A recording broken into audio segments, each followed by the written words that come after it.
Çok sığınavuz.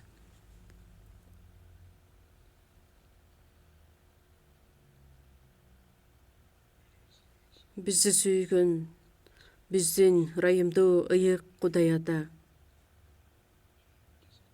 Кудай, сиз белгилеп койгон бул дүйнөнүн акырында көптөгөн адамдардын арасынан бизди биринчилерден өзүңүзгө чакырып алып, куткарып, дүйнө күнөөгө баткан учурда бизди өзүңүзгө чакырып, ыйыктап, өзүңүз чогуу иштеген жыйынга чакырып, ыйыкталган бардык бир туугандар менен мамилелешүүгө чакырып алгандыгыңыз үчүн, сөзгө тил алчаак болуп жашашыбыз үчүн жана сиздин сөзүңүздү аткарып жашашыбызга ар дайым бизди сөз менен, ырайым менен, ыйык рухтун жетеги менен жетектеп келгендигиңиз үчүн ыраазычылык билдиребиз. Ушул саатта Ыйса Машаяктын улуу каны аркылуу куткарылууга ээ болгон адамдардын бардыгы чогулуп, сиздин улуу сүйүүңүздү, ырайымыңызды даңкташ үчүн, сөздү үйрөнүшүбүз үчүн чакыргандыгыңызга дагы ыраазыбыз. Дүйнө жүзү боюнча ар бир мамлекеттерде жайгашкан биздин жыйындар кыйынчылыктарга карабастан өз ишенимин сактап, жакшы кабар үчүн кызмат өтөп келе жаткан биздин бардык бир туугандарга Кудай Ата өзүңүз жардам берип, аларды сөз менен, ырайымыңыз менен жетектеп, кайраттуулук менен жакшы кабар сөзүн көптөгөн адамдарга, адашкан адамдарды сизге ээрчитип келишине жардам берүүңүздү да суранабыз. Бизге керектелүүчү сиздин улуу эркиңизди таанып билишибиз үчүн акылмандуулукту, күч кубатты тартуулап берүүңүздү дагы суранабыз. Бул дүйнөдөгү биздин калган жашообузду бир гана сиздин эркиңиз үчүн, даңкыңыз үчүн жашашыбызга, сиз бизге тапшырып берген улуу тапшырмаңызды аткарып, татыктуу жашоо менен жашашыбызга жардам берүүңүздү суранабыз. Ар бир убакытта бизге керектелүүчү сөзүңүздү, биз бара турган жолду ачык айкын кылып көрсөтүп бергендигиңиз үчүн ыраазычылык билдирип, ушул саатта биз биле турган, биз кабыл ала турган сөздү үйрөтүп, сиздин улуу эркиңизди аткарып, сизге жага турган жашоо менен жашашыбызга жардам бериңиз. Биздин куткаруучу Ыйса Машаяктын ысымынан сыйындык. Аминь.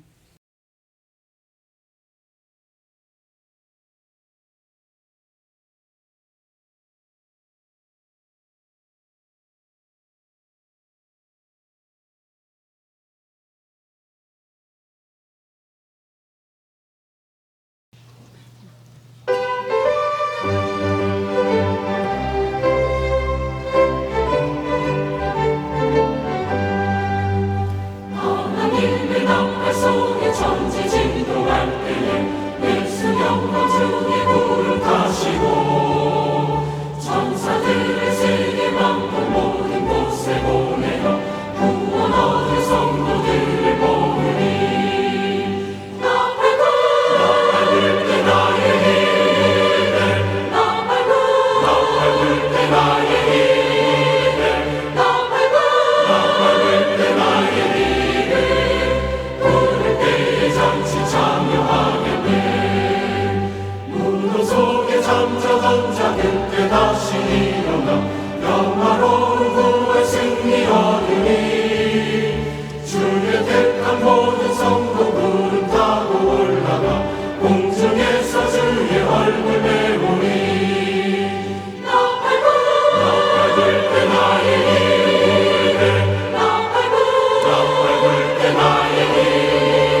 Ыйык жазууну чөп ачабыз.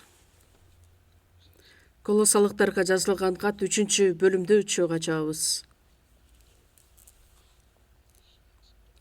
Жаңы келишимдеги китеп Колосалыктарга 3-бөлүм.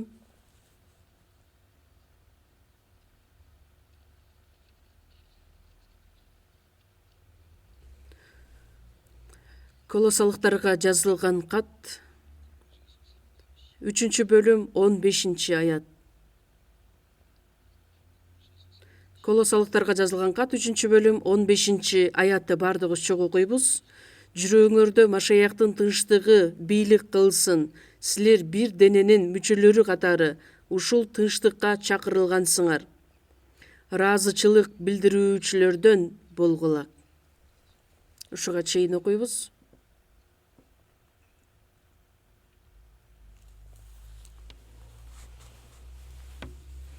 Ысык жай мезгили өтүп, андан кийин салкын күз мезгили дагы өз аягына жетип бара жатат.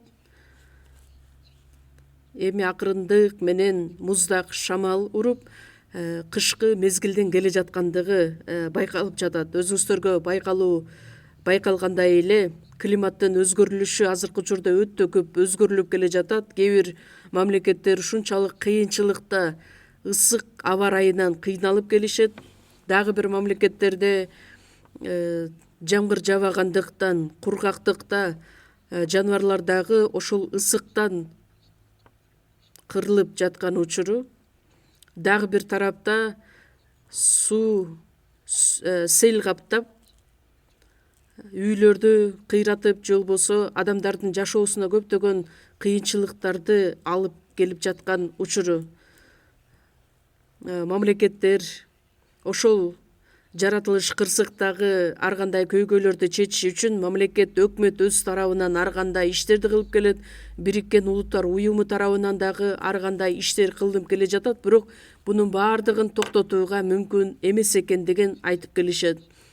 Менимче Кудай бул дүйнө жүзүнө жиберген кандайдыр бир ошол көрүнүштөр, анткени Ыйса Машаяк өзү айткандай, жер-жерлерде ачарчылык, жугуштуу оорулар жана жер титирөөлөр болот. Жай мезгили өтүп, күз мезгили өткөндөн кийин суук, ызгар, кыш келген сыяктуудай эле бул дүйнө акырына келгенде эң эле каардуу, кайгы убактысы болоруна аз убакыт калды деген нерсени ушул нерселер аркылуу бизге көрсөтүп жаткан учуру. Кудай өзү белгилеп койгон бул тарыхтын аягында жашап жаткандыгыбыз дагы бул факт же болбосо анык нерсе. Анткени ыйык жазуунун негизинде карап көрө турган болсок, бул болуп аткан нерселердин баардыгы жөнүндө Ыйса өзү айткан эле. Мунун баарын көргөнүңөрдө аз убакыт калганын, босогодо турганын билсеңер болот. Ыйса Машаяк келердин астында белгилер кандайча болуп өтөт, ошол жөнүндө дагы алдын ала айткан эле. Кээ бир учурда биз деле угуп калабыз го. Элчилердин учурунда деле адамдар айтып келишти эле, Ыйса теңир келерине өтө аз убакыт калды. Ошондуктан азыр Ыйса келет десең, каяктан билесиңер?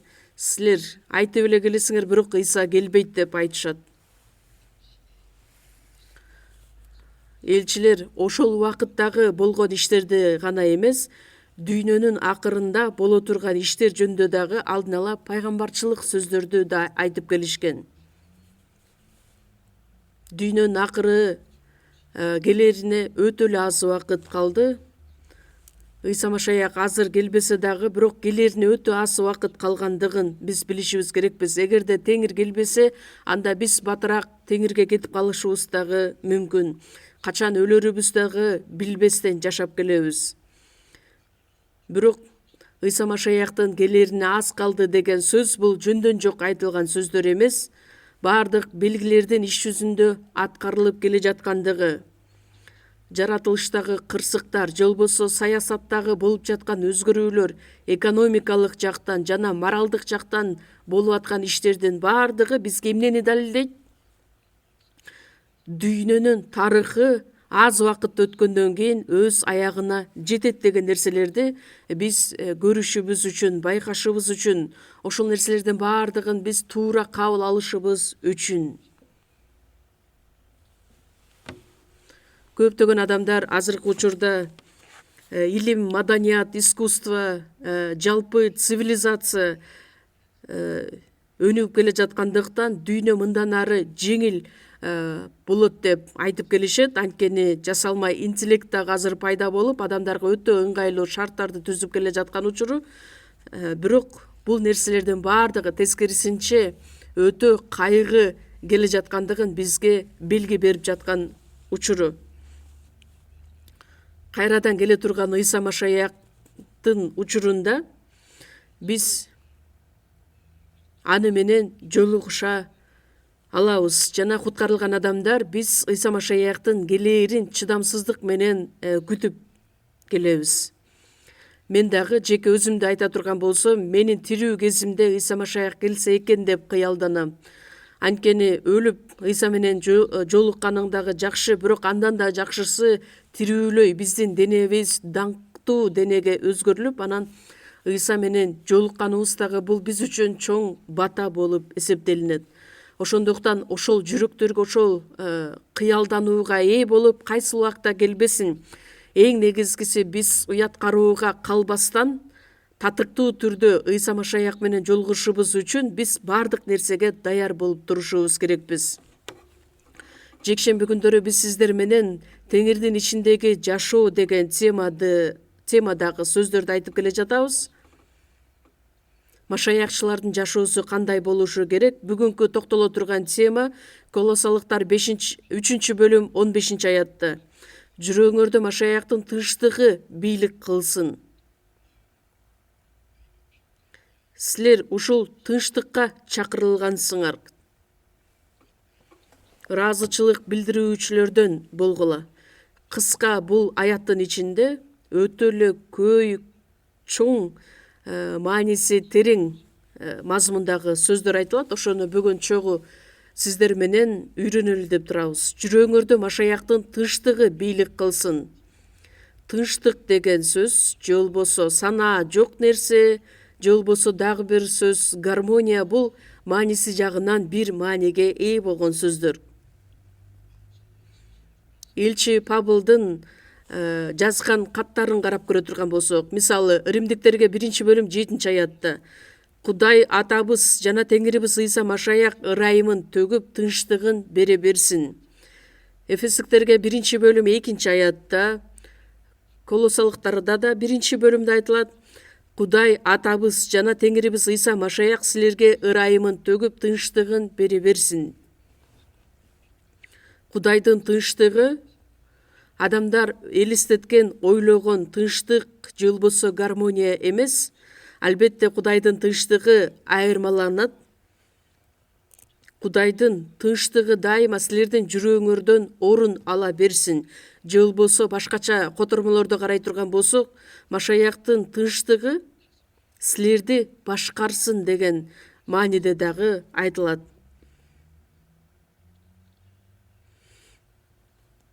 Лука 2 бөлүм 14 аятта Ыйса Машаяк төрөлгөн учурда Бейтлехемде талаада түн ичинде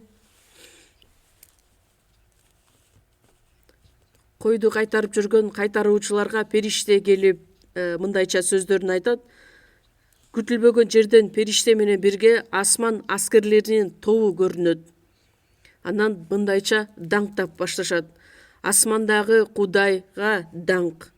Жер үстүндө Кудайга жаккан адамдар арасында тынчтык болсун.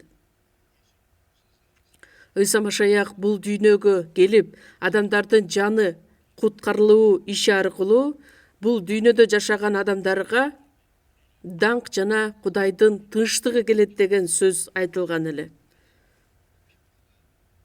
Кудай менен адамдын ортосунда тынчтык орной тургандыгы алдын ала айтылган эле. Андан сырткары Ыйса бул дүйнөнүн күнөөсүн өз мойнуна алыш үчүн айгаш-чыгашта кадалып, андан кийин 3 күндөн кийин тирилген. Кайра тирилген Ыйса өзүнүн шакирттеринин алдына келинип көрүнөт. Жакан 20 бөлүмдө ар тарапка чачырап кеткен Ыйсанын шакирттери Магдалалык Мариям, же болбосо башка аялдар, Эммаус шаарына бара жаткан Ыйсанын 2 шакирти ар тарапта Ыйсанын тирилүүсүн көрдүк, же болбосо Ыйса менен жолуктук деген учурлар бар болгон эле. Ыйса тирүү кезинде эле бүт дүйнөнүн күнөөсүн өз мойнуна алып, өз жанын берип, айкаш-чыгашта кадалып, өлүп, кайрадан тириле тургандыгы жөнүндө айткан эле.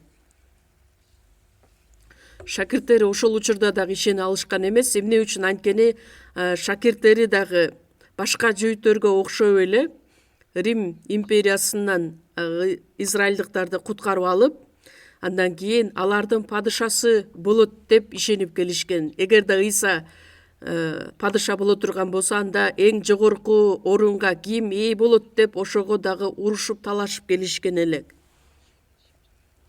Бирок Ыйса айкаш-чыгачка кадалып өлө тургандыгы жөнүндө айтып берген күндө шакирттер тескерисинче жүйүттөргө окшоп эле Ыйсаны падыша катары кабыл алабыз деп ойлошкон элек.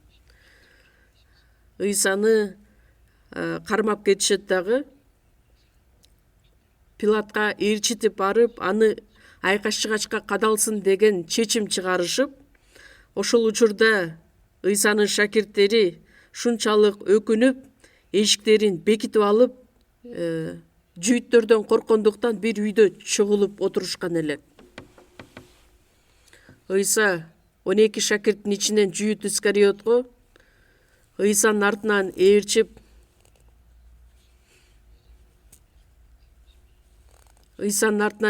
мени дагы ал жакшы кызматчы кылат деп ойлоп келди эле. Бирок анын үмүтү үзүлүп калган учурда Ыйсаны 30 күмүшкө сатып жиберет. Ошондой эле Петр дагы Ыйсаны кармап кеткен учурда башка бирөөлөр сен дагы Ыйсанын шакирти эмессиңби деп сураганда, жок, мен аны тааныбайм деп адан баш тартат. Ыйса алдын ала айткан эле, короз кыйкырганга чейин эле сен менден 3 жолу баш тартасың деп.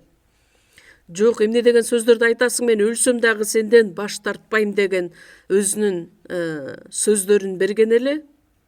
Өлсөм дагы сен артыңан ээрчип барам деп. Ушунчалык сөзүнө бекем болгон Петр Ыйсаны кармап кеткен учурда сен дагы Ыйсанын шакиртисиң дегенде, жок, мен аны тааныбайм деп 3 жолу адан баш тарткан болот. Короз кыйкырат. Короз кыйкырган учурда Ыйсанын айткан сөздөрүн эстейт. Менимче, короз кыйкырган сайын ал күчтүү өкүнүү менен ыйлап жүргөн. Анан дагы бир нерсе, Петр өмүр бою тооктун этин жеген эмес болуш керек. Анткени короз аны айыптады. Кандай болгон күндө дагы ошол шакирттер Ыйса Машаяктын тирилүүсүнө ишенбестен коркуп отурган учурда айкаш-чыгачка кадалып, бирок Ыйса бүт дүйнөнүн күнөөсүн өз мойнуна алган Машаяк жана куткаруучу экендигини далил катары көрсөтүш үчүн ал тирилген.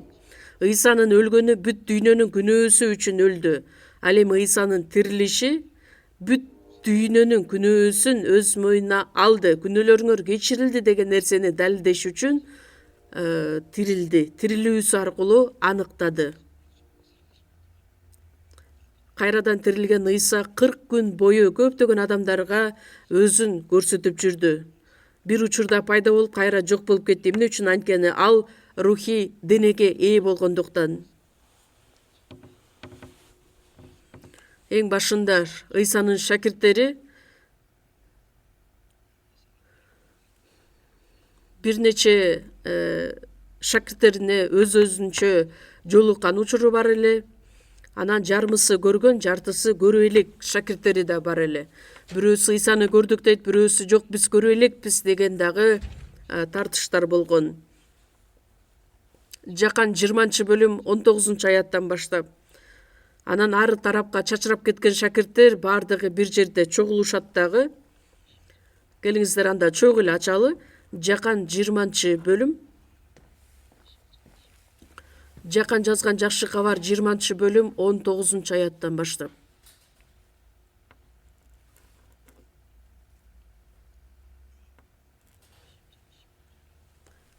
Жакан 20-бөлүм 19-аят. Ошол эле күнү кечинде жуманын 1-күнү Ыйсанын шакирттери бир үйгө чогулуп, жүйүттөрдөн корккондуктан эшиктерин бекитип алып отурушкан эле. Ошол учурда Ыйса келип алардын ортосуна турду да, силерге тынчтык болсун деди. Ушинтип айткандан кийин Ыйса аларга өзүнүн колдорун, буттарын жана кабыргаларын көрсөттү. Шакирттер теңирди көрүп кубанышты. Жуманын 1-күнү Ыйса тирилген учурда, ошол эле күнү кечинде Ыйсанын шакирттери жүйүттөрдөн корккондуктан эшиктерин бекитип алып отурушкан эле. Жүйүттөр Ыйсаны өлтүрүүлө тим болбостон эми Ыйсанын шакирттерине дагы кол салып, алардын артынан кубалап, өлтүргөнгө чейин дагы даяр болушкан эле. Анткени Ыйсанын шакирттери Ыйсанын денесин уурдап кетишет, андан кийин элдерге ал тирилди деп айтып коюшат деген сөздөр үчүн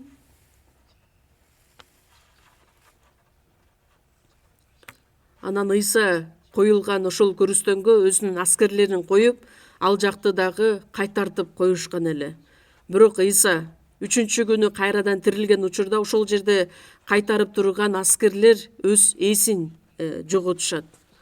Бирок жүйүттөр ошол учурда дагы ал чындыкка ишене алышкан эмес. Анан Ыйсанын шакирттерин кармап өлтүрөбүз деген алар ошол чечим чыгарышып, Ыйсанын шакирттери дагы ошол жүйүттөрдөн коркуп отурган учур эле. Кайра чогулганы чогулду, бирок биз сиздер менен окуп кеткендей, жүйүттөрдөн корккондуктан жүйүттөр дагы бизди түрмөгө кармап, балким бизди өлтүрүп да коюшу мүмкүн деген ой менен алар бекинип отурушкан эле. Бирок так ошол жерге Ыйса өзү келет дагы, алардын ортосунда туруп, силерге тынчтык болсун. Шакирттери чогулган ошол жерге Ыйса келет дагы, силерге тынчтык болсун деп, өзүнүн буттарын, колдорун жана кабыргаларын көрсөтөт. Мына силердин кетирген күнөөлөрүңөр үчүн мен жарадар болдум. Мени сабашты, кыйнашты. Эми мен тирилдим, мына силерге тынчтык болсун. Тынчтык болсун деп жөн эле айтылган сөздөр эмес.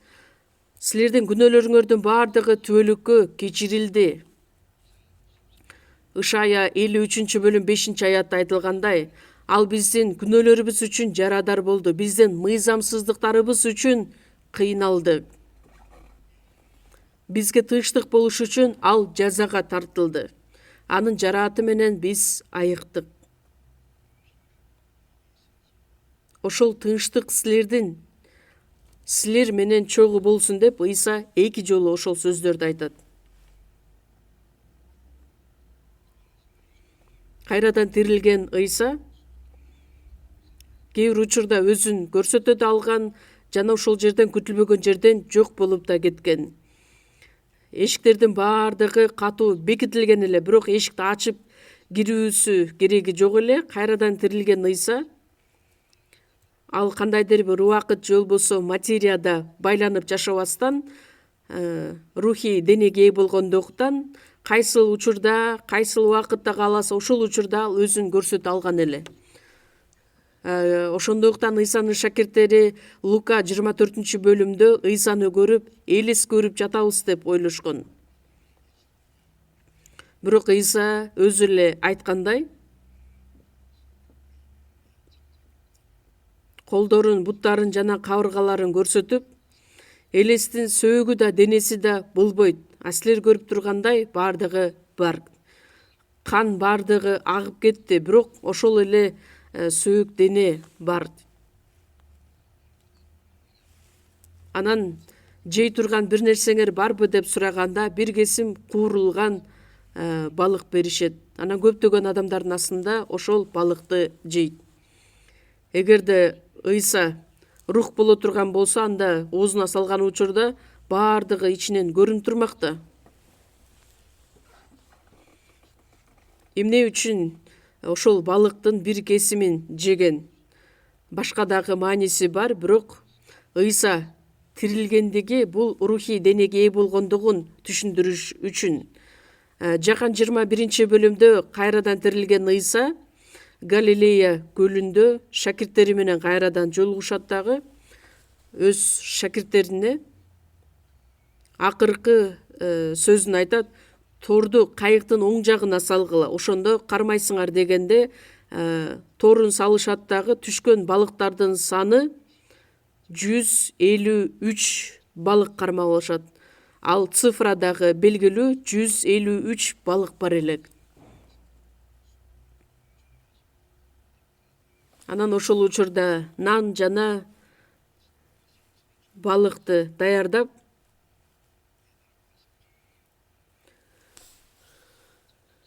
келгиле ошол балыктан жегиле деп тартуулайт. Ошол сүрөттө дагы жакшы чагылдырылат.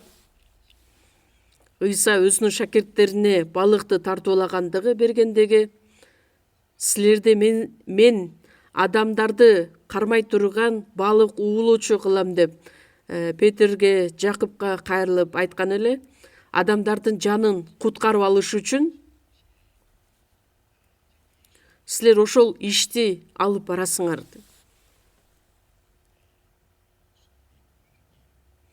От күйүп турат, бул жакта нан, бул жакта балык бар.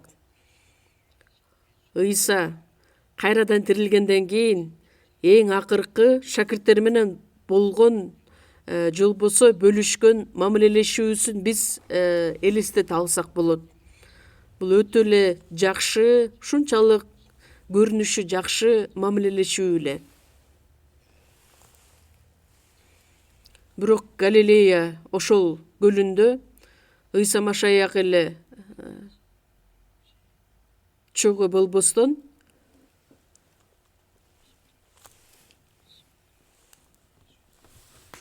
Жакан 20-бөлүм 19-аятта Ыйсанын шакирттери үйгө чогулган учурда алардын ортосуна турат. Ушул сөздү окуганда биз кандайча элестетсек болот? Азыркы учурда биз Ыйсаны көрө албайбыз. Томас Ыйсанын шакирттерине көрүнгөн учурда Томас жок эле. Анан шакирттери Томаска кайрылып айтышат: кайрадан тирилген биздин Теңирди көрдүк дегенде Томас айтат: кармап көрдүңөрбү? Колуңарды тийгизип көрдүңөрбү? Дегенде жок. Ой, колуңарды тийгизип кармап көрбөйт белеңер. Мен анын колдорун, мык изин көрмөйүн, кармап көрмөйүн ишенбейм. Дегенде Ыйса кайрадан шакирттерине келет. Өзгөчө Томаска көрүнүш үчүн. Анан кабыргаларыма колуңду тийгизип көр. Ишенбеген адам болбой, ишенген адам бол дегенде Томас: Теңир мени кечирип кой, бирок колумду тийгизип кармап көрөйүн деп кармап көрөт. Анан ошол учурда менин Кудайым, менин Теңирим деп сөз айтат. Ошол учурда Ыйса айтат: мени көрүп ишенип жатасың, көрбөй ишенгендер бактылуу. Биз Ыйсаны көрүп ишенген жокпуз. Биз Ыйсаны көрбөсөк дагы ишене алдык. Эмне үчүн? Анткени сөз аркылуу Кудай көптөгөн далилдерди бизге көрсөткөндүктөн. Ыйса өзүнүн тирилүүсү аркылуу көптөгөн адамдарга күбө катары көрсөттү. Ыйса тирилгенден кийин 40 күн бою көптөгөн адамдарга өзүн көрсөттү. 1 Корунтуктар 15-бөлүмдө. Андан кийин бир эле убакытта 500дөн ашуун бир тууганыбызга көрүндү. Жүйүттөр дагы да Ыйса тирилген эмес, анан тирилди деп жалган айтып келесиңер деп азырда ишенишпейт. Жүйүттөр байыркы келишимдеги Кудайга гана ишенишет, ал эми жаңы келишимдеги Ыйсага ишенишпейт. Жаңы келишимди бул жат окутуу, туура эмес окутуу деп эсептешет. Анткени алар падыша катары келе турган Ыйсаны гана күтүп келет. ыйса машаях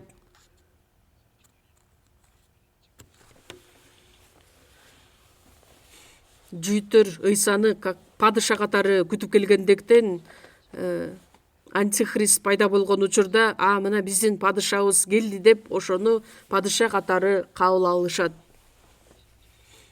Азыркы учурда ыйса кайсыл жакта? Ыйсанын шакирттери чогулган учурда, эшиктерин бекитип койгон учурда азыр деле биздин жыйын эшиктери бекилип турат. Бирок ыйса бизге кириш үчүн ал эшикти ачуунун дагы кереги жок. Анткени ыйса азыр дагы биздин арабызда. Шакирттерин так ортосунда турду дагы.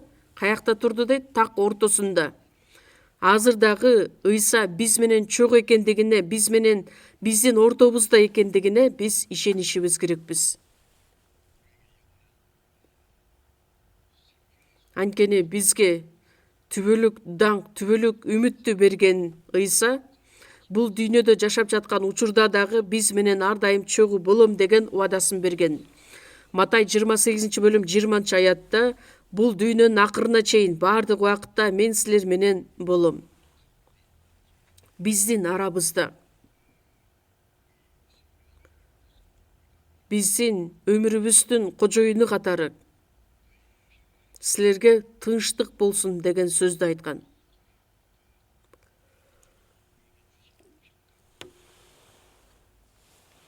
Кудайдын бизге берген тынчтыгы куткарылган адамдарга гана бериле турчу тынчтык. Тынчтык болсун деген сөз ыйык жазууда көптөгөн жерлерде дагы айтылат. Элчи Павыл өзүнүн каттарын жазган учурда дагы эмне деген сөздөрдү айтат. Ар бир катта мындайча сөздөр менен коштолгон: Кудай атабыз Теңириз Ыйса Машаяктын тынчтыгы силерде болсун. Жакан 14-бөлүм 27-аятта силерге тынчтык калтырып жатам, силерге өз тынчтыгымды берип жатам. Мен силерге бергеним бул дүйнөнүн бергениндей эмес. Силерге тынчтыкты берип жатам, өзүмдүн тынчтыгымды берип жатам. Анткени мен берген тынчтык бул дүйнөнүн тынчтыгындай эмес. Анткени бул дүйнөнүн тынчтыгы бул материалдык, денеге байланыш болгон, көзгө көрүнгөн тынчтык эмес. Адамдар ушул нерсеге умтулуп жашап келишет. Ал тынчтык убактылуу гана, бир аз убактылуу орнойт дагы кайрадан жок болуп кетчү тынчтык. Ал эми Ыйса бизге айтат: мен силерге берген тынчтык бул дүйнөнүн бергениндей эмес. Жакан 4-бөлүмдө мен берген суудан ичкен адам түбөлүк суусабайт. Мен бере турган суу анын ичинде түбөлүк өмүргө агып баруучу булакка айланат. Ошондой сыяктуу эле бул дүйнөдөгү тынчтык бир аз кыска убакытка пайда болот дагы анан кайра эле дароо жок болуп кетет. Жыйынтыгында капачылыкка, камсаноого алып келет. Ал эми кимде ким теңир тартуулаган тынчтыкка ээ болгон болсо, ал тынчтык эч качан жок болуп кетпейт. Ошондуктан Колосалыктарга жазылган катта дагы 3-бөлүмдө айтылат: жүрөгүңөрдө Машаяктын тынчтыгы болсун. Машаяктын тынчтыгы биздин жашообузду толугу менен жетектесин, башкарсын. Теңир өзү тартуулаган тынчтыкты биз эч качан жогото албашыбыз керекпиз. Ошол себептен бир дененин мүчөлөрү катары ушул тынчтыкка чакырылгансыңар. Ыйса Машаяктын бул дүйнөгө келип биз үчүн өзүнүн жанын берип бергенинин эң эле биринчи себеби бизге ошол тынчтыкты тартуулаш үчүн. Ышая китебинде дагы айтылат: мыйзамсыздыктарга болсо тынчтык жок. Мыйзамсыздарда кандайдыр бир кубаныч, шаттык болушу мүмкүн, бирок тынчтык жок деп айтылат. бизге куткарылган адамдарга Кудай түбөлүк тынчтыгын тартуулады. Тынчтык бул түбөлүк падышачылыкка, түбөлүк асманга бара турган бизге билет сыяктуу берилди. Даңктуу ырында дагы ырдалат: ким тынчтыкка ээ болгон болсо, ал Кудайдын падышачылыгына түбөлүк бейишке жакындап калды деп. Ошондуктан жүрөгүбүздөгү тынчтык аткарылышы керек. Жүрөгүбүздө тынчтык болсо, демек биз үчүн бейиш даярдалып жаткан болот. Кудай өзү тартуулаган, өзү берген тынчтык биздин жүрөгүбүздөн орун алышы керек.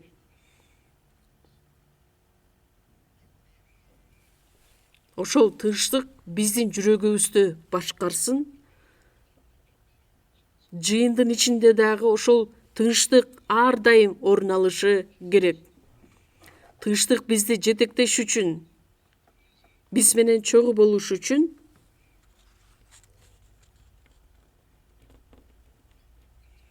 Жакан 1-бөлүм 14-аятта сөз адам болуп биз менен жашап турду. Ыйса жөнүндө айтылат. Жакан 1-бөлүм 1-аятта эң башында сөз бар болгон, сөз Кудайда болгон жана сөз Кудай болгон. Кудайды сөз деп айтат. Эмне үчүн? Анткени Кудайды биз көзүбүз менен көрө албайбыз да. Анан Кудай сөз болду, сөз адам болду. Ушул ыйык жазуу аркылуу, сөз аркылуу Кудайдын кандай экендигин биз көрө алдык, таанып биле алдык. Көрө албаган Кудайды адам болуп келген Ыйса Машаяк аркылуу көрдүк. Анын даңкын, атанын жалгыз уулунун даңкын көрдүк. Ошондуктан Ыйса айтат: мени көргөн адам атамды да көргөн. Жакан 1-бөлүм 14-аятта сөз адам болуп биз менен жашап турду. Биз анын даңкын, атанын жалгыз уулунун даңкын көрдүк. Ал ырайымдуулук менен акыйкатка толо эле. Ыйса адамдын бейнесинде бул дүйнөгө келди. Анда Кудайдын ырайымдуулугу жана Кудайдын тынчтыгына толо элек. Биздин жүрөгүбүздө эми ошол тынчтык жана ырайым ээлесин деп Кудай өзү бизге берген куткарылуу, ырайым, анын баардыгы Кудайдын белеги катары бизге берилет. Ал ырайымдуулук менен акыйкатка толо элек. Ырайымдуулук, акыйкат бар болгон жерде Кудайдын тынчтыгы сөзсүз түрдө орногон болот. Римдиктерге жазылган кат 15-бөлүмдү чогуу ачалы. Римдиктерге жазылган кат 15-бөлүм 33-аят.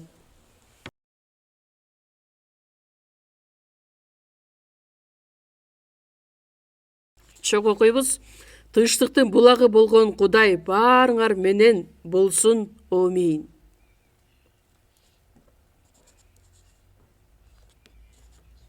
Римдиктерге узак мазмундагы сөз жазылып бүткөндөн кийин тынчтыктын булагы болгон Кудай баарыңар менен бир болсун. Бизге ырайымды, чындыкты, түбөлүк өмүрдү, үмүттү тартуулаган Кудай, тынчтыктын булагы болгон Кудай ар дайым биз менен чогуу болсун. Римдиктерге 16-бөлүм 20-аятты дагы чогуу карайбыз. Чогуу окуйбуз. Тынчтыктын булагы болгон Кудай жакында силердин бутуңардын астында шайтанды тебелеп салат. Теңирибиз Ыйса Машаяк силерге ырайымын төгө берсин. Аминь. Тынчтыктын булагы болгон Кудай бутуңардын астында шайтанды тебелеп салат. Шайтан ар дайым Кудайга каршы,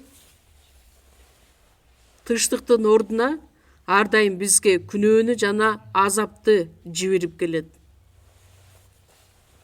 Ошол шайтанды тынчтыктын булагы болгон Кудай силердин бутуңардын астында шайтанды тебелеп салат. Ыйса кайрадан бул дүйнөгө келген учурда бутуңардын астында шайтанды тебелеп салат. Бутубузду мындай өйдө көтөрүп туруп, анан астында шайтанды тебелеп салат. Теңирибиз Ыйса Машаях силерге ырайымын төгө берсин. Тынчтыктын Кудайы,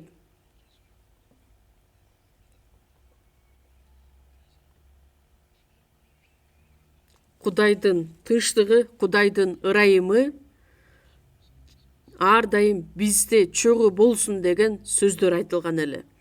Ышая 26 бөлүм 3 аятта. Мурунку жумаларда да биз сиздер менен үйрөнгөнбүз. Руху бекем адамды сен жеткилең тынчтыкта сактайсың. Ушул сөздөр эсиңиздердеби? Билесиздерби? Жаттадыңыздар беле? Каякта жазылат дейт? Ышая 26 бөлүм 3 аятта. Руху бекем адам. Ал кандай адам? Толугу менен Кудайга көңүлдү бурган адам. Кудайга толук багытталган жүрөктү айтылат. Еврейлерге 12 бөлүмдө ишенимибиздин баштоочусу жана бүтүрүүчүсү болгон Ыйсаны карайлы. Биз өзүбүздүн багытыбызды башка жакты караганга аракет кылабыз. Петр дагы Ыйса суу менен басып келе жатканын көрөт дагы Ыйсага кайрылып айтат: Теңир, эгерде бул сен болсоң, мага буйрук берип, мен да суу менен басып барайынчы дегенде Ыйса кел деп чакырат. Петр дагы ал ушунчалык кайраттуу болгондуктан Петр кайыктан түшүп суу үстү менен басып Ыйсага жакын барды. Анан өңүмбү же түшүмбү деп эки жагын карап, шамалды көргөндө коркуп кетет дагы чөгө баштайт. Эгерде Ыйсаны көздөй карап дароо түз баса турган болсо, анда ал чөкпөйт эле. Руху бекем адам деп Кудайга көңүлүн бурган адам. Же болбосо Кудайга гана толук жүрөгү багытталган адам. Кандай иш болбосун, кандай көйгөй болбосун, бир гана Кудайдын өзүн караган, Кудайга таянган адам. Ошол руху бекем адам. Руху бекем адамды сен жеткилең тынчтыкта сактайсың. Ошондуктан биздин жашообузда дагы Кудайдын тынчтыгы ар дайым жашообузда жана жүрөгүбүздөн орун алышы керек болот. Кудайга көңүлүбүздү буруп, Кудайга толук багытталган жүрөгүбүз менен жашаган учурда тынчтык биздин жүрөгүбүздө сакталат. Ал эми ар тарапты карап, олку солку боло турган болсок, анда жүрөгүбүздөгү тынчтык дагы кыйрап калышы мүмкүн. Бул дүйнөнүн адамдары билбеген тынчтык. Ошол тынчтыкты Кудай бизге тартуулады, бизге берди. Жана ыраазычылык билдирүүчүлөрдөн болгула деп айтылат. Эфестиктерге жазылган кат 5 бөлүм 20 аятты да чогуу ачабыз. Эфестиктерге жазылган кат 5 бөлүм 20 аят. Эфестиктерге 5 бөлүм 20-ны чогуу окуйбуз. Теңирибиз Ыйса Машаяктын атынан Кудай атабызга бардык учурда бардык нерсе үчүн ыраазычылык билдиргиле. Биздин жашообузда бардык учурда бардык нерсе үчүн ыраазычылык билдиргиле. 1 Тессалоникалыктарда 5 бөлүм 18 аятта да айтылат: бардык үчүн ыраазычылык билдиргиле, үзгүлтүксүз сыйын кыла. Бардык учурда бардык нерсе үчүн ыраазычылык билдиргиле.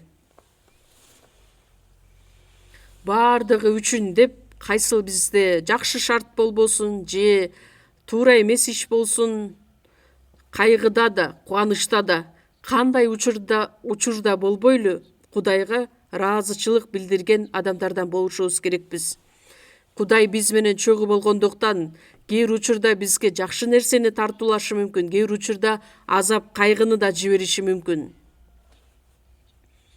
Азап кайгыны жибергенинин себеби андан дагы сонун кубанычты, андан дагы чоң ырайымды тартуулаш үчүн бизге жибергенин биз түшүнсөк болот. Ошондуктан ар дайым баардыгы үчүн ыраазы болушубуз керекпиз. Даниэль китеби 6-бөлүм 10-аятты деле чогуу карап көрөлүбү? Даниэль 6-бөлүм 10-аятты чогуу ачабыз. Жизыкил китебинен кийинки китеп Даниэль китеби 861 бет байыркы келишим. Даниэль 6-бөлүм 10-аятта. Даниэль болсо ушундай мыйзамга кол коюлганын билип, өз үйүнө кетти. Анын бөлмөсүнүн терезелери Иерусалимди карап турчу. Ал адаттагысындай эле күн сайын 3 маал тизе бүгүп, Кудайына сыйынып, аны даңазалай берди.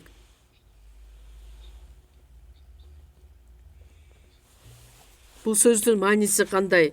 Алдындагы аяттарды окуй турган болсок, жүйүттөр Бабылга туткунга түшкөн учурда кичинекей жаш Даниэль дагы туткун катары ошол жакта чогуу эле.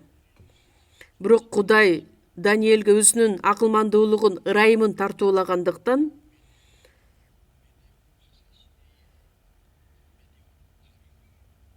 падышачылыкты башкарып турган Дарий падыша учурда 120 дубан башчы коюуну туура табат.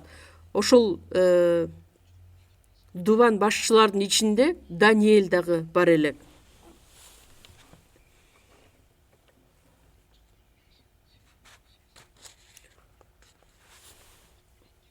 Ошол адамдардын ичинен Даниэль башкача адам элек.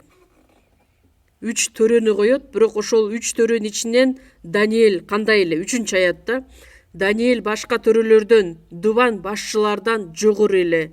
Анткени анда өзгөчө рух бар эле. Падыша аны бүт падышачылыктын үстүнөн коюуну ойлоду. Төрөлөр жана дубан башчылары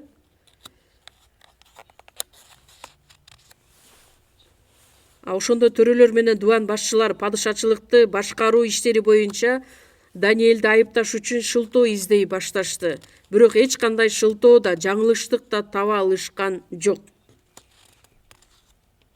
Көптөгөн ошол төрөлөрдүн астында, дубан башчылардын астында падыша Даниэльди бийик коем, ошол бийликтин падышачылык үстүнөн коем деген учурда төрөлөр жана дубан башчылар алар кызгана башташат дагы. Даниэльден кандайдыр бир айып, жаңылыштык табыш үчүн бир дагы нерсени таба алышкан жок. Эмне үчүн? Анткени ал ушунчалык ишенимдүү эле. Кемчилик да, айып да жок эле. Эч бир нерсени таба алышкан жок. Эми кандай айла табышат? Азыркы учурда биздин саясатчыларда деле ошол нерсе көрүнөт го. Бир саясатчы жакшы ийгиликке жетишип бара жаткан болсо, башка саясатчылар биригет дагы кандай жолдорду колдонбой эле ошол саясатчыны айыптап, аны ордунан алып коюу. Бирок ошол дубан башчылар, төрөлөр Даниэльден бир нерсени издеп табайлы дейт, бирок эч нерсе издеп таба алышкан жок. Кемчилик да жок. Анан мындайча чечим чыгарышат. Туткунга келген Даниэль дагы ал ар дайым өзүнүн Кудайына сыйынып келген, Кудайдан корккон адам эле. Бирок падыша мыйзам чыгарган учурда дагы ал тайманбастан, коркпостон өз Кудайына сыйынып келген. Анткени анын ишеними Кудай бизди кайрадан Иерусалимге алып барат деген ишеними бар элек. Анан ошол төрөлөр падышага кайрылып келип айтышат. Ким 30 күндүн ичинде кайсы бир Кудайга же сенден башка кишиге кайрылса, анда ал адамды кармап, арстандар жаткан орго ташталсын. Арстандарга таштаса дароо ал жем болуп өлөт да.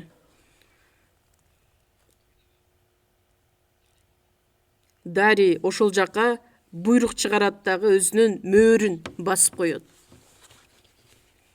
Бирок ошол мыйзам чыкканын билип туруп, Даниэль өз үйүнө кайтат дагы мурункудай эле, адаттагыдай эле Иерусалимдин тарапты көздөй эшиктерин, айнек терезелерин ачып, сыйына баштайт.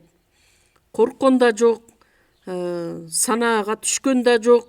Тескерисинче Кудайды даңазалап, ыраазычылык менен Кудайга сыйына берди. Кандай иш болбосун Кудай мени менен чогуу деген ишеними бар болгондуктан ал Кудай үчүн ыраазы болуп жашай алган.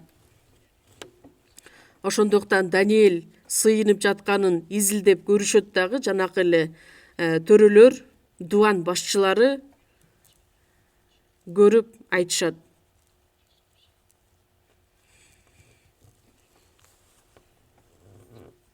Анан падыша буйрук кылат дагы Даниэлди алып келип, арстандар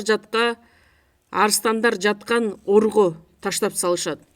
Бирок падыша Даниэлди ушунчалык сүйгөндүктөн, жакшы көргөндүктөн, бирок ал мыйзамга каршы тура алган жок. Ал арстан орго таштоого аргасыз болду. Анан падыша өзүнүн сарайына барып кечки тамакты да ичпестен, анан уйкусу да качып кетет дагы. Эртеси падыша таң заардан туруп, арстандар жаткан орго шашылып жөнөдү дагы. Даниэль, тирүү Кудайыңдын кулу, Кудайың сени арстандардан куткара алдыбы деп сураганда, менин Кудайым өзүнүн периштесин жиберип арстандардын оозун жаап койду. Ошондуктан алар мага эч кандай зыян келтиришкен жок. Ошондо Даниэлди арстан жаткан ордон чыгарып алышты дагы.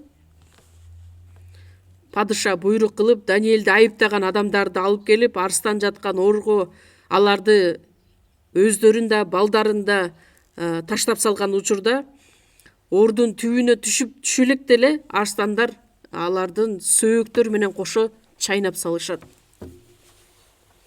Ушул аяттар аркылуу биз эмнени ойлонсок болот?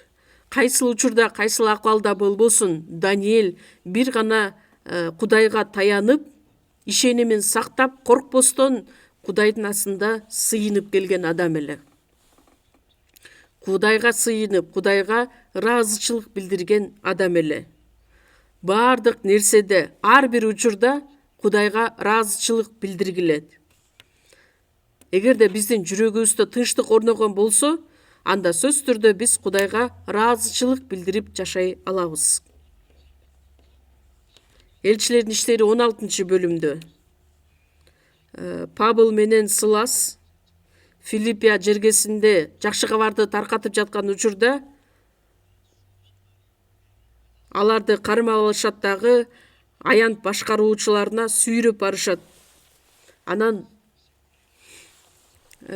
кийимдерин чечип алышып, буттарына жыгач кишен кийгизип, аларды түрмөгө отургузат.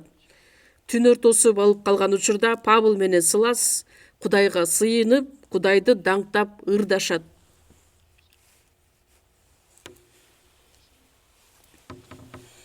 Элчи Павыл Ыйсаны жолуктурганга чейин Ыйсаны кубалаган, Ыйсага каршы чыккан адам эле. Ишенген адамдардын баардыгын куугунтуктаган, падышадан, жанайы кызмат кылуучудан өзүнүн уруксаатын алып, ишенген адамдардын баардыгын түрмөгө отургузушубуз керекпиз деген ниет менен Дамаск шаарына бара жаткан учурда Ыйсаны жолуктурат.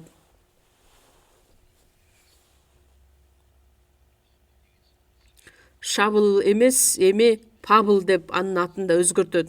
Анткени Израилдин биринчи падышасы Шабылдын атынан өзүнө ат коюп алган, уруусу дагы Бенжемин уруусунан чыккан эле. Анан куткарылгандан кийин өзүнүн атын Павыл деп өзгөртөт. Анткени Павыл деген кичине дегенди билдирет. Бутпарастардын элчиси катары Ыйса аны тандап алып, ыйык жазуунун 14 китебин жазган. Эң акырында бардык жолдор Римге алып барат деген девиз менен Римге барып жакшы кабар таркатсам да бүт дүйнө жүзүнө жакшы кабар таркайт деген өзүнүн каалоосу менен Римге дагы барат. Римге барып 2 жыл жакшы кабар сөзүн таркатып отуруп, андан кийин башы алынып өлтүрүлөт. Мен Римге барган учурумда элчи Павылды кармаган түрмөдө, ошол түрмө болсо жердин астында жайгашкан, ошону көрсөтүштү. Ошол жерде башын алып өлтүрүшкөн. Башы кесилген учурда бир нече аралыкка чейин мындай тоголонуп барган деп айтып келишет. Филиппия жергесинде жакшы кабарды таркаткан учурда аны сабашып, кыйнашып, Сылас менен Павыл экөө тескерисинче Кудайды даңктап ырдашкан. Жакып 5 бөлүмдө ким кыйналып жатса ал сыйынсын, ким кубанып жатса ал Кудайды даңктап ырдасын. Мен учурунда Ыйсаны куугунтуктаган адам элем. Бирок мени куткарып этим болбостон мени өзүнө элчи кылып дайындап алды. Мына азыр мен кыйналып, азапта жатам. Ошондуктан буга дагы ыраазымын деп Кудайды даңктап ырдаган. Элчилер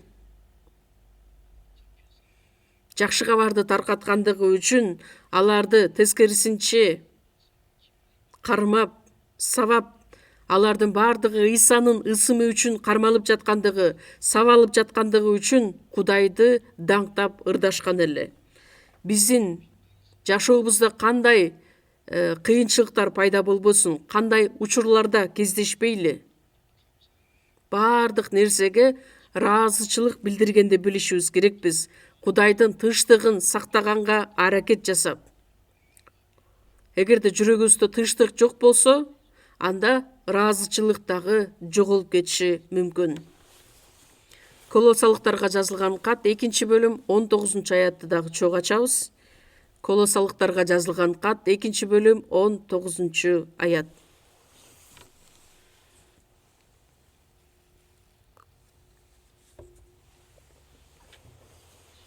Экинчи бөлүм 19 аят. Бүт дене болсо муундар жана булчуңдар аркылуу баш менен биригет да бекемделип, Кудай берген өсүш менен өсөт.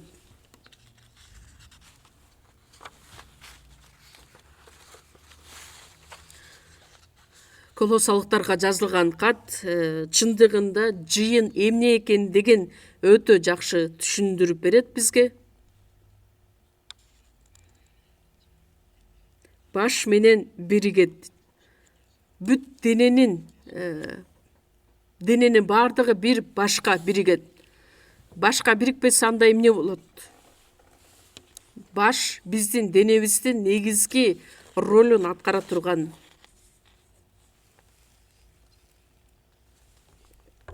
Бүт денебиз өсүшү дагы ушул денеге байланышкан, бириккен учурда башыбыз ойлойт, пландайт, буйрук кылат. Ошол учурда дене ошонун бардыгын иш жүзүндө аткарат. Дененин эң негизги ролун аткарган, так ортодо турган бул баш. Денеге керектелүүчү бардык нерселердин бардыгы, пайдалуу нерселер бул баш аркылуу жетет. Баш деп бул биз Ыйса Машаякты билебиз. Ал эми дене деп жыйынды таанып билебиз. Ошол сөздөр Эфестиктер, Филиппиялыктарга, Колосалыктарга ошол каттарда өтө жакшы түшүндүрүп жазылат. Бардык бир туугандар туура жашоо менен жашашы үчүн башчыбыз болгон Машаяктын алдында аткарылышы керек. Бүт жашообузда Машаяк өзү башчы болушу керек. Машаяктын каалоосу эмне, анын аткара турган нерсеси эмне, ага жага турган жашоо кандай? Ыйык рух бизге анын эркин ачып берет. Анан ошону иш жүзүндө аткарышыбыз үчүн керектелүүчү күчтү дагы Кудай бизге берет. Филиппиликтер 2-бөлүм 13-аятта. Кудай силердеги тилекти да аракетти да өзүнүн жакшы ниети боюнча жаратат. Силердин ичиңерде иштеген Кудай өзү.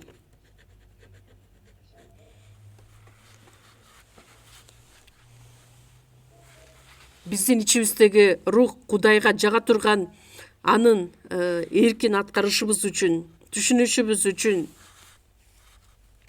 силердеги тилекти да аракетти да өзүнүн жакшы ниети боюнча жаратат.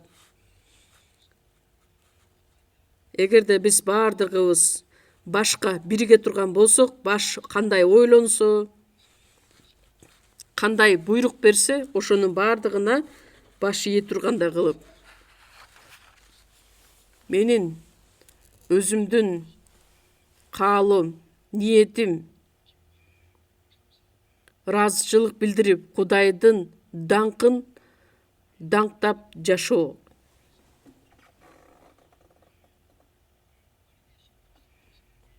Башчы болгон Машаяк биздин баардык жашообуздун негизги ролун ойношу керек болот.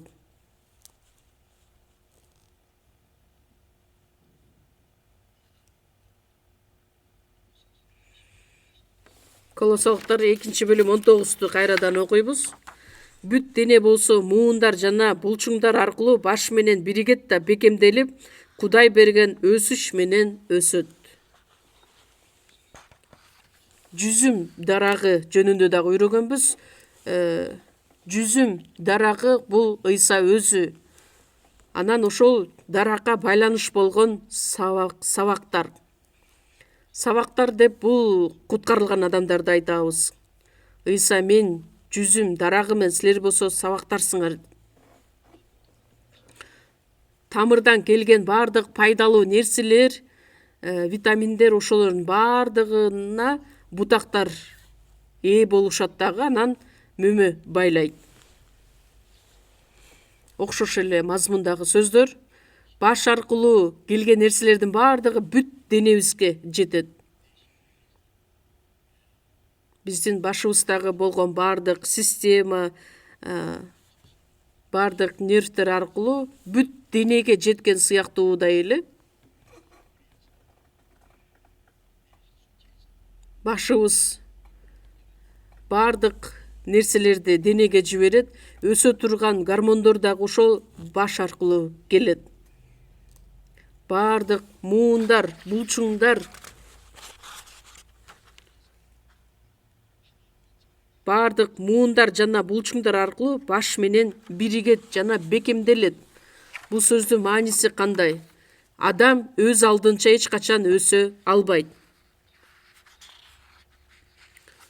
Мына жүзүмдүн сабагы өз алдынча бөлүнүп, эч качан мөмө байлай албайт. Менсиз эч нерсе кыла албайсыңар деген Ыйсанын сөзү дагы бар. Дененин мүчөлөрү денеге бирикпесе, өз алдынча эч нерсе аткара албайт.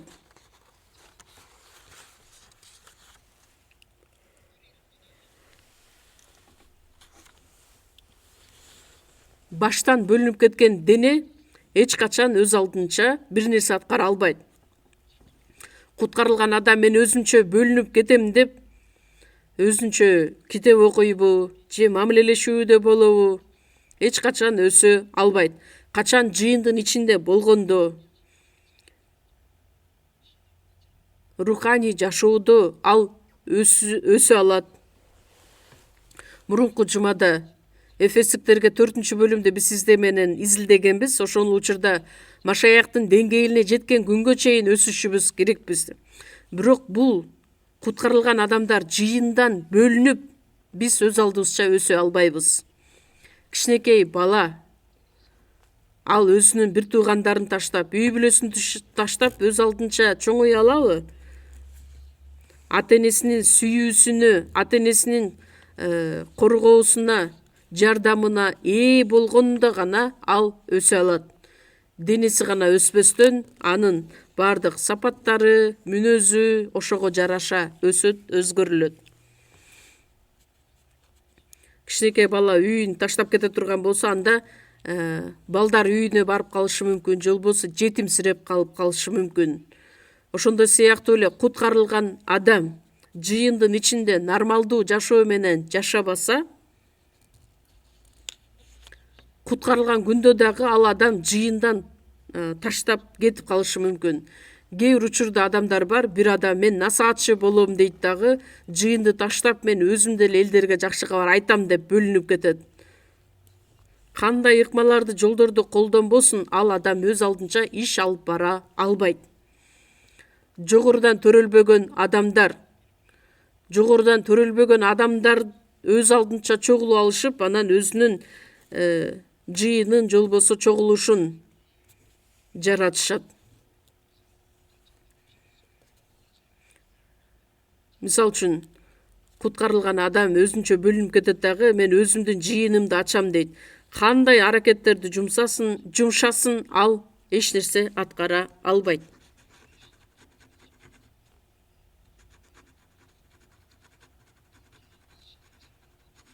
Ар бирибиз жеке өзүбүз руханий жашообузду алып барган учурда, болду, тазадым, мен ушу күн сайын эле жыйынга бара беремби, жыйынга барсам бул чогулушка кел, тигил чогулушка кел деп эле чакыра беришет. Болду, мен мындай жашоо эмес, өз алдымча деле жашай берсем болот, үйдөн деле китеп окуп койсом болот деп. Бирок баш аркылуу, булчуңдар, муундар аркылуу ээ боло турган ырайымга ээ боло алабы мындай адам? Адамдар куткарылганына бир нече жыл өтсө, мына мен өстүм, менин деңгээлим мынча даражага жетти деп өздөрүн өздөрү көтөрүшөт. Бирок чындыгында адам баласы Кудай менен болгон мамилелешүүдөн четтеп кетип, өз алдынча эч качан ийгиликке жетише албайт. Анткени бардык булчуңдар, муундар аркылуу башка биригет деп жазылып атпайбы? Керектелүүчү бардык нерсеге ээ болот дагы. Мисал үчүн, бир манжа денеге байланыш болгон учурда ал мындан ары өсө алат, өзүнүн функциясын, ролун аткара алат. Бирок денеден ажырап калса, манжа өзүнчө четте жүрө турган болсо, анда ал эч нерсе аткара албайт. Ошондой сыяктуу эле биз жыйындан тышкары эч нерсе аткара албайбыз. 1-Корунтуктар 3-бөлүм 1-аятта элчи Павыл Корунттагы бир туугандарга кайрылып айтат: мен силер менен рухий адамдар катары сүйлөшө алган жокмун. Анткени Корунттагы адамдар, куткарылгана дагы өтө көп жыл болду, билими дагы аябай көп адамдар. Бирок өздөрүн өздөрү көтөргөн адамдар эле, менсинген адамдар көп эле. Жок, силер дагы деле Машаяк жолундагы жаш балдарсыңар. Анткени силердин араңарда азыр көрө албастык, уруш талаш, келишпестик бар болуп жатат. Анан дененин каалоосун аткарып, адамдык кылып жатасыңар. Элчи Павыл аларга кызмат кылыш үчүн барган эле. Анан элчи Павылга карай эмне деп айтат? 14 шакирттин бириси дагы эмессиң, анан эмне үчүн өзүңдү элчи деп эсептейсиң деп жада калса, элчи Павылды дагы кабыл алышкан эмес. Алар ушунчалык текебирленип кеткендиктен. Мурунку айдагы биздин календарда эмне деген аят чыкты эле? Билим адамды текебир кылат, ал эми сүйүү адамды акылман кылат. Сүйүү деген бул момундукка, жоош нерсеге алып келет. Ал эми билими көп адам өзүн көтөрөт, текебер болот. Корунттагы жыйын так ушундай сапатка ээ эле.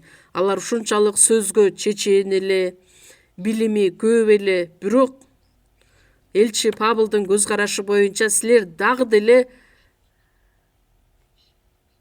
рухий жактан жаш балдарсыңар. Анткени дагы деле араңарда көрө албастык, уруш талаш, келишпестик деген нерсе бар. Адам баласы төрөлгөндөн кийин бир нече жыл өткөндөн кийин ал өз убактысы менен өсөт да. Ошондой сыяктуу эле биздин ишенимибиз, руханий жашообуз өзүнөн өзү эле өсө бербейт. Биз денедеги бир мүчө катары ар дайым жыйынга биригип,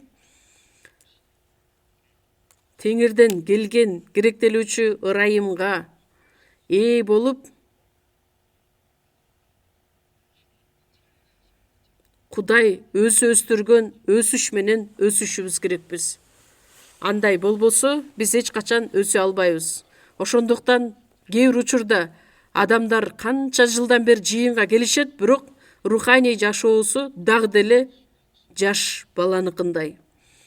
А кээ бир адамдар кеч эле келген болот, бирок ишеними ушунчалык бекемделген адамдар. Эмне үчүн? Анткени ал адам ушунчалык сөзгө жакын, ар дайым мамилелешүүдө, баарлашууда чогуу болгондуктан.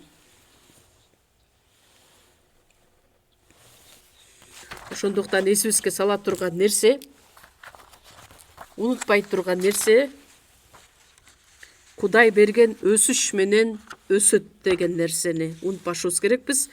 Дагы бир жерди чогуу ачабыз. Жакандын жазган 1 каты 2 бөлүм 27 аят. 1126 бет, 1 Жакан 2 бөлүм 27 аят. 27 аят, 28 аяттар мен окуп берейин. Дегинкиси андан алган рух силердин ичиңерде жашап жатат. Ошондуктан силер кимдир бирөөнүн үйрөтүүсүнө муктаж эмессиңер. Силерге баарын үйрөтүп жаткан ал рух жалган эмес, чындык. Ал силерге эмнени үйрөтсө ошону сактап жашагыла. Ошентип балдарым, Машаяктын ичинде болгула. Ал келгенде кайраттуу болгудай, анын алдында уят болбогудай бололу. Бул жерде силер деп бул кимге кайрылат? Жыйынга кайрылып айтат. Жакан китеби кандай максатта жазылган? Ыйса Кудайдын уулу катары бул дүйнөгө келип, анын уулуна ишенген адамдын баардыгы түбөлүк өмүргө ээ болуш үчүн. Ал эми 1 Жакан куткарылган адамдар эми баардыгы биригип, биримдикте бир мамилелешүүгө чакырылган адамдар экендиги. Анан 1 Жакан 1 бөлүмдө 3 аятта биздин ортобуздагы болгон мамилелешүүбүз үчүн, англисче fellowship, же болбосо биздин мамилебиз атабыз жана анын уулу Ыйса Машаяк менен Теңирдин ичиндеги жашоо бул бир мамилелешүүдө болуу. Бул аятта дагы айтылат.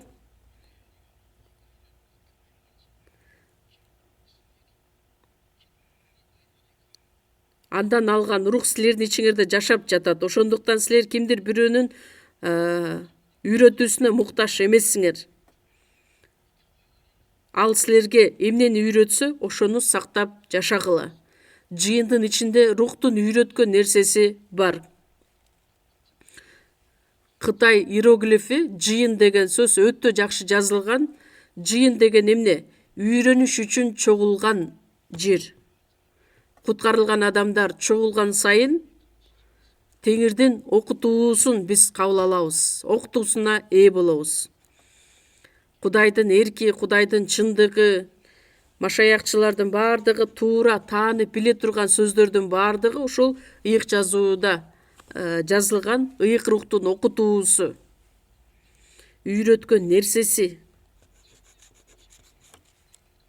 Рух жалган эмес, чындык. Ошондуктан эмнени үйрөтсө, ошону сактап жашагыла.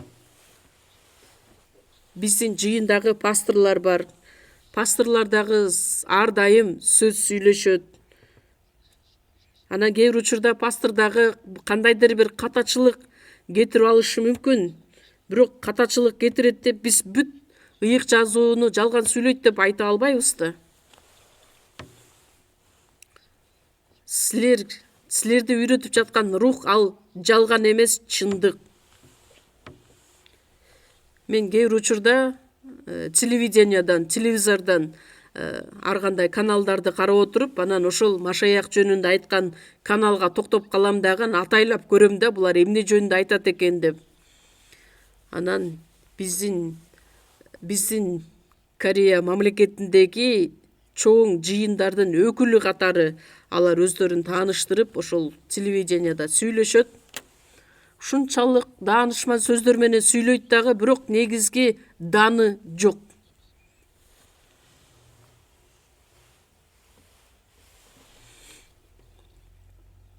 Дарбыздын сыртын гана чукулап жеп отурган сыяктуудай, бирок ички негизги даамга жетпеген. Мындай сөздөрдү айтып жаткандыгым үчүн кечирим сурайм, бирок бул да чындык. Ошол адамдардан сурап көрүңүздөр, качан, кантип жогорудан төрөлдүң деп. Суроого дагы жооп бере алышпайт. Бирдемке десең, тырышчаактык менен жыйынга барышың керек, тырышчаактык менен кызмат кылышың керек деп. Анан кечээ дагы бир программа, передача көрүп калдым. Биз бейишке барышыбыз үчүн тырышчаактык менен жыйынды калтырбастан келишибиз керекпиз, тырышчаактык менен ишенишибиз керекпиз деп адамдарды үйрөтүшөт. Ал эми куткарылган ыйыктар арасында ыйык рух өзү бар дагы, ошол рух үйрөтөт. Силерге баарын үйрөтүп жаткан рух жалган эмес, чындык. Силерге эмнени үйрөтсө, ошону сактап жашагыла. Биздин жыйындагы үйрөткөн нерселер туура эмес нерсе, жалган нерсе бар бекен. Силер издеп көрдүңүздөрбү? Издеп көрүңүздөр, таба аласыздарбы? Кандай кылган күндө биздин жыйын баардыгын Кудайдын сөзү боюнча жазууда жазылгандай элдерге жеткирип, адамдар тил алчаактык менен Кудайдын астында татыктуу, туура жашоо менен жашасын деп жардам берүүгө аракет кылабыз. Биз кандайдыр бир моралдык жакка, же болбосо кандайдыр бир идеологияга, даанышман сөздөргө үйрөтпөйбүз. Андай сөздөрдү үйрөнүшүбүз керек болсо, анда бул дүйнөдөн деле каалашыбызча үйрөнүп алсак болот. Биз жыйынга чогулганыбыздын негизги максаты Кудай үйрөткөн, рух үйрөткөн нерсени кабыл алыш үчүн. Кээ бир адамдар айтышат, кызмат кылыш үчүн чогулабыз деп.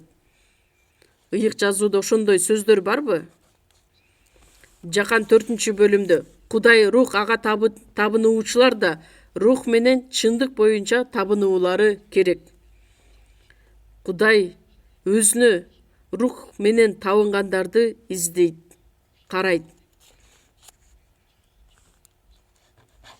Кудай ал өзү денеде болбогондуктан адамдар ушунчалык мындай ыйыктык менен таза, периштелерге окшоп даңктоо группасын ырдатып кылган нерсени Кудай каалабайт.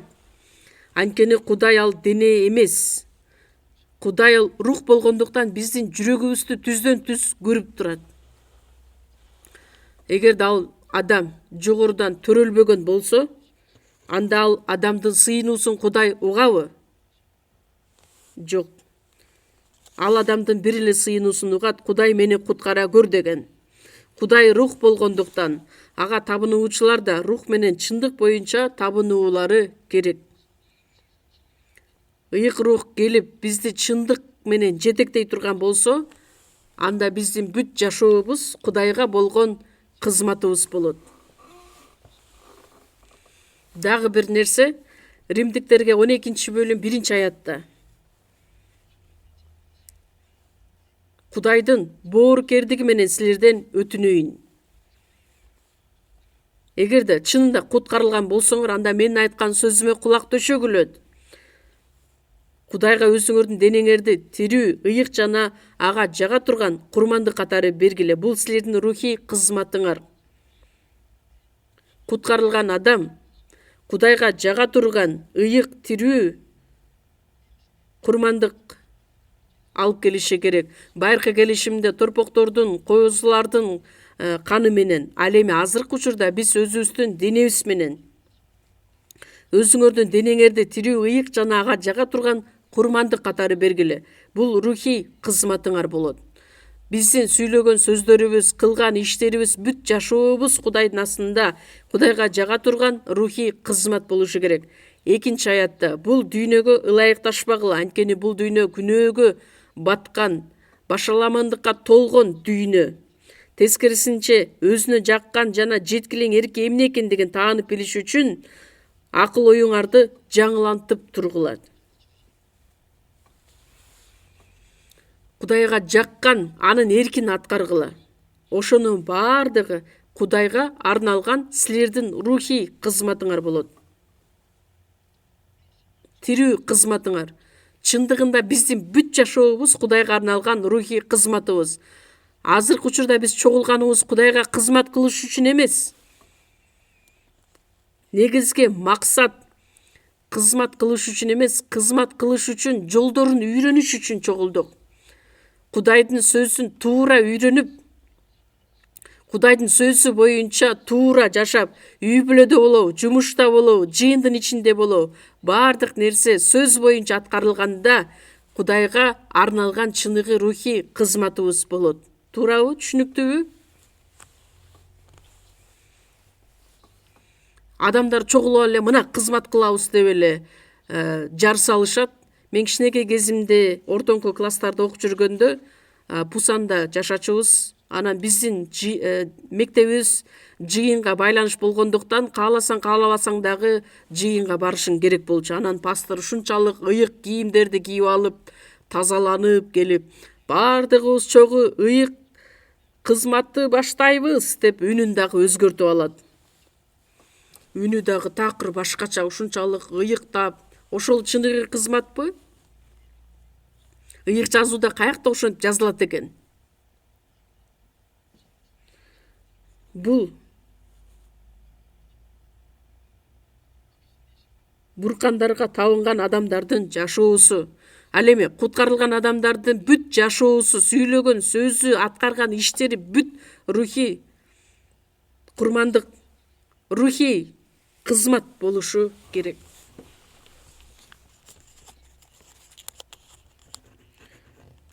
Ыйык рух биз Кудайдын ырайымын түшүнүшүбүз үчүн биз аркылуу иштейт. Куткарылган адамдар кандайча жашашы керек, ошонун баардыгын бизге үзгүлтүксүз үйрөтүп келет. Үйрөнүп анан унутуп койсок каяктан пайда келет? Мыйзамды угуучулар эмес, аткаруучулардан болгула. Чындык сөзүн угуп туруп билип, аны унутуп койгон адам өзүнүн келбетин күзгүдөн карайт дагы эмне бар экендигин унутуп койгон адам. Күзгүдөн караса, прическа жасашым керек экен, бетимди тазалашым керек экен деп ошол нерселерди көрөт, анан адам өзүнүн жүзүн көрөт дагы унутуп коет да дароо басып кетет. Бир учурда бир жаш эне өзүнүн баласын жонуна көтөрүп, анан менимче баласы ойноп тартып койгонбу же өзү помада боеп алганбы, өтө кызыл кылып боеп коюптур да. Анан баласы ойноп отуруп, ынтип өйдө бетине чейин шыбап коюптур. Анан карасаңыз өтө күлкүмүштүү көрүнөт да, ошол бетин көрбөстөн эртеден кечке көчөдө кыдырып жүргөн болот. Анан кечинде үйүнө келип күзгүдөн караса өзү да таң кала турган болот. Күзгү бизге эмнени көрсөтөт? Өзүбүздүн туура эмес келбетибизди, кир, таза эмес нерсени көрсөтөт. Ал эми ыйык жазуу биздин кемчиликтерибизди, туура эмес кылган иштерибизди көрсөтөт. Биз сөздү угуп, унутуп койбостон аткаруучулардан болушубуз керекпиз. Ошол аткарган адам Кудайдын батасына ээ боло алат.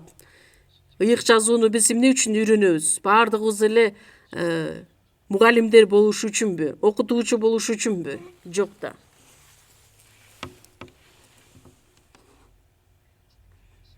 Кудайдын сөзүн үйрөнгөнүбүздүн негизги максаты ыйык рух бизди эмнеге үйрөткөн болсо ошонун баардыгын сактап иш жүзүндө аткаруу, Теңирдин ичинде жашашыбыз үчүн, Машаяктын ичинде болушубуз үчүн сөздүн ичинде болушубуз керекпиз. Жыйында отурганда омин деп отуруп баардыгына макул болуп, анан жыйындан тышкары сыртка чыкканда сөзгө эч кандай көңүл бөлбөстөн жашасак. 1-Жакан 2-бөлүм 28-аятта ошентип балдарым Машаяктын ичинде болгула. Ал келгенде кайраттуу болгудай, анын алдында уят болбогудай бололу. Теңирдин ичинде жашоо деген сөз бул Кудайдын сөзүндө жашоо. Ошондо сөз менен жашаган адам Ыйса келген учурда кайраттуу болобуз. Анын алдында уят да болбойбуз. Эмне үчүн?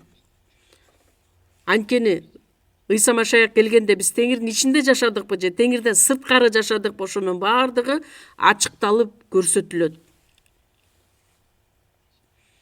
Ошондуктан ыйык жазууну изилдеп жаткан адамдар угуп эле тим болбостон ошол сөздү аткарганга да аракет кылган адамдар дагы аз эмес. Ошол эле учурда ыйык жазууну ушунчалык изилдейт, үйрөнөт дагы, бирок иш жүзүндө аткарбайт. Анда эмне үчүн үйрөнүп жатат? Угуп, анан өзүнүн каалашынча жашай турган болсо, анда сөздү эмне үчүн угат? Сөзгө тил алчаак болуп, ар бир сөздү иш жүзүндө аткарып жашаган жашоо бул Теңирдин ичиндеги болгон жашоосу. Ал адам кайраттуу болот дагы, Ыйса келген учурда уят болбойт. Дагы бир жерде чогуу ачалы. Накыл сөздөр 18-бөлүм.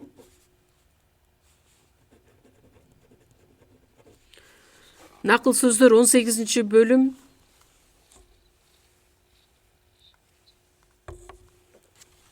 1-аятты чогуу окуйбуз. Өз дегенин бербеген адам өз каалаганын кылгысы келет. Баардык туура нерсеге каршы чыгат.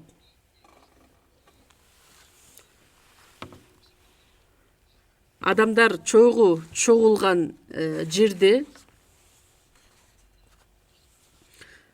жогорудан төрөлгөн машаякчылар, ыйык рух чогуу иштеген жерде, ошол жамаат, ошол чогулуштан бөлүнүп чыгып кеткен адам өзүнүн каалаганын кылгысы келип, өз алдынча бөлүнүп кеткен адамды айтат. Өзүнүн денесинин каалоосун аткарып жашаган адам жыйындын мыйзамына, жыйындын тартибине ал баш ие албайт. Кээ бир адамдар бар, унутуп калайын десең жыйында пайда болуп калат. Анан көрүнүп бир күнү кайра көрүнбөй калат. Азыркы учурда андай адамдар деле жок, мурун ушундай адамдар көп эле. Өз дегенин бербеген адам өз каалаганын кылгысы келет. Баардык туура нерсеге каршы чыгат. Баардык туура нерсеге, чындыкка каршы чыгат. Ыйык рух үйрөткөн нерсеге каршы чыгат. Жыйындан тышкары адам туура нерсеге үйрөнө албайт. Ошондуктан жыйындан сырткары кетсек, анда Теңирдин өзүнөн кеткен болобуз. Башталыш 13-бөлүмдө Ыбрайым Кудайдын сөзүнө баш ийип, өзү жашаган Ур жеринен чыгып, Канаан же болбосо Палестина жерине чыгаарда иниси Лот да чогуу чыккан эле. Башталыш 13-бөлүмдө ошол учурда адамдардын байлыгы же болбосо мүлкү малдар менен эсептелгенде, мисалы үчүн койлору, уйлары, бодомал ошолор менен.